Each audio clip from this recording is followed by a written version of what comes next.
All right. The last one is where you have a helper. Okay, so whoever has the dog is called the handler. Yeah. Okay, so whoever's got the dog, meaning you're handling the dog. Does that make sense? Yeah. Okay. A helper is someone who's helping you because, maybe you need distance, maybe you need more hands, all this sort of stuff. Yeah. So what's going to happen is your helper, right, is going to have the bait. Okay.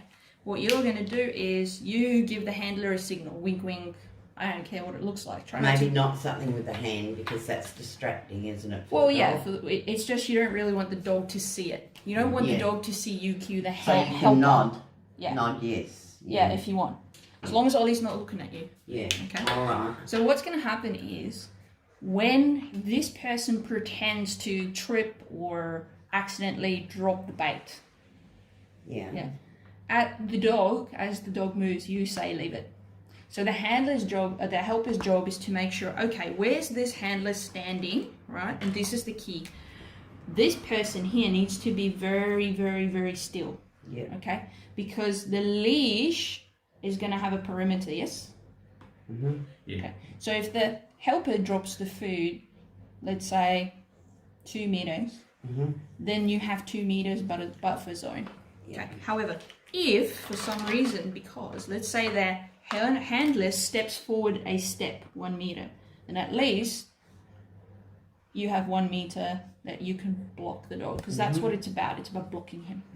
Okay. If the dog leaves it, you reward it by saying yep, and then the dog comes back to you to get rewarded. Hang on, I'm lost here. The helper's got the bait though. That's Who correct. gives him the bait? No, the reward.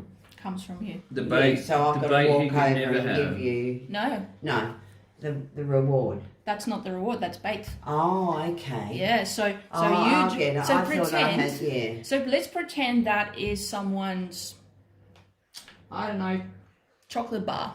Ah, okay. Right. And they drop it out in public. Yeah. And you say leave it, and Ollie goes, yep, no worries, mum, no worries, dad. You said leave that, I can't have it. You reward because you'll have rewards with you, and you'll go yep, and he comes from you. Yes, because assistance dogs are not allowed to scavenge, and they're not allowed to pick things up. And people they'll be silly. They'll throw food on the floor for him to distract him because they think it's cute for whatever reason. Yeah. Okay, so the first drill we did was you're walking around and you see, oh my goodness, someone had an accident and they dropped their ice cream. Yeah.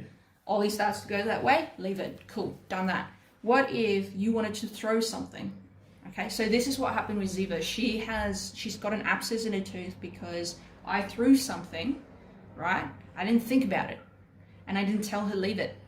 So she grabbed it. Guess what? She got an abscess because she grabbed that very hard and it cracked her tooth. Wow. Does that make sense? So if you're trying to throw something, so let's say you pick something up, like let's say a poop bag, right? And you go, leave it, and you throw it. You don't want the dog to grab that. That's terrible. Yeah. If you're trying to pick something up, like let's say a piece of glass or something that can hurt the dog, and you're like, all right, I need to move this out of my way so I can throw it away. And you go, and you throw it, piece of glass. You need to tell the dog, leave this and throw it. Yeah. Because all the other times when you're doing yep, you're throwing stuff. When you're playing and you go yep and you throw stuff, they get it. So if you don't give them a warning and a heads up and say leave this and throw it, they can get hurt by accident because you're trying to get rid of it. Yeah. Understand. The other one is you have someone out in public, maybe it's a 3-year-old. Yeah. Maybe the 3-year-old's, oh, it's a puppy. Runs up, drops the ice cream. Ollie bypasses the 3-year-old and wants to get the ice cream. You go, leave it. Ollie goes, no worries. So 3 different scenarios that we're practicing to practice our leave it marker. Okay. Yeah? And remember, if Ollie's leaving it, the handler rewards with a yip. Because it is a direct reward marker because you've done what we asked. That's it. Okay? Yeah. If it's, let's say, your mum had a piece of steak or a piece of bacon and it dropped off the table or it dropped out of her hand as she was moving it to the pan. Yeah. And you went, leave it. And Ollie went, oh, okay. And he leaves it. Now, remember, I can give an indirect reward marker if it's safe And appropriate. Yeah. So now you go and he responds and your mum looks at it and goes, well, I ain't eating that. And it's fine for him. And you go, get it. And then he goes and has it. Yeah. You can say get it, can you? Yes, that's our indirect reward marker That is why we have those 3 cues, those that mean specific things. Yeah. Direct reward marker gets fed from the handler. So you come and you get it. Indirect is from a different source. Yeah.